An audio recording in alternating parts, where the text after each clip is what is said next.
తెలంగాణలో రాజకీయాలు వేడెక్కుతూ ఉన్నాయి. ఇప్పుడే అసెంబ్లీ ఎన్నికలు ఉన్నాయన్నంత వేగంగా పరిగెడుతూ ఉన్నాయి. వరంగల్లో టీఆర్ఎస్ వాళ్ళు రైతు సంబంధించినటువంటి సమావేశం పెట్టి రైతు సంక్షేమ గురించి పెట్టామని చెప్పి అక్కడ మాట్లాడిన తీరంతా కూడా కేటీఆర్ ఒక మాజీ మంత్రిగా ఉండి బూతులు తిట్టేటువంటి పరిస్థితి ఆయన చేశారు.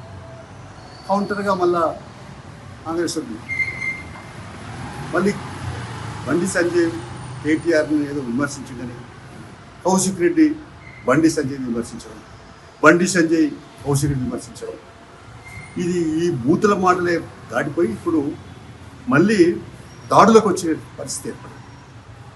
అందులో కరీంనగర్ గంగుల కమలాకర్ మరి ఎమ్మెల్యే ఉన్నాడు. ఆయన ఎమ్మెల్యే కార్యాలయం దగ్గర కౌశిక్ రెడ్డి కారు పెట్టుకుంటే ఆ కారు మీద బీజేపీ కార్యకర్తలు వచ్చి మరి అద్దాలు పలుకుంటే కాదు కారు దోషం చేసి స్థితిస్తూ ఉంటే కరీంనగర్ నడిబొడ్డుగా ఎమ్మెల్యే కార్యాలయం ముందట జరిగేటువంటి పరిణామాలు ఎక్కువైపోతున్నాయి.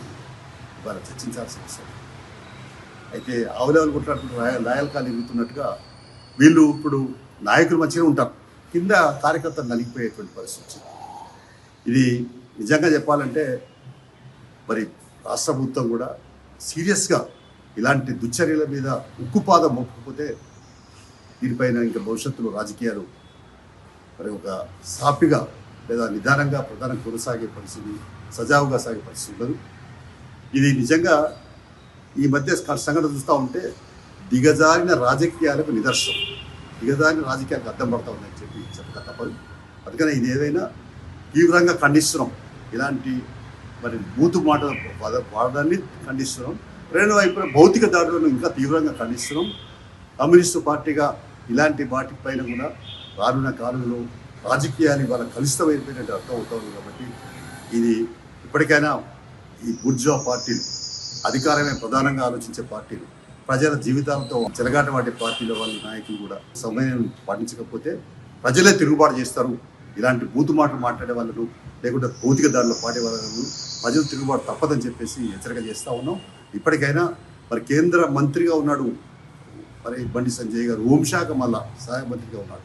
మరి ఆయన దగ్గర నుంచే కార్యకర్తలు వచ్చే పరిస్థితి ఒకవైపున చూస్తే, రెండో వైపున ఇటు టీఆర్ఎస్ వాళ్ళ కార్యక్రమాలు ఇట్లాంటి ఇవన్నీ చూస్తూ ఉంటే చాలా దుర్మార్గంగా ఉన్నాయి. కాబట్టి మేము తీవ్రంగా ఖండిస్తాం. దీనిపైన ఒక జ్యుడిషియల్ ఎంక్వైరీ చేసి దీనిపైన ఎవరు దోషం చేస్తే వాళ్ళపైన చట్టపరమైన చర్యలు ఉండాలని చెప్పి నేను డిమాండ్ చేస్తున్నాను.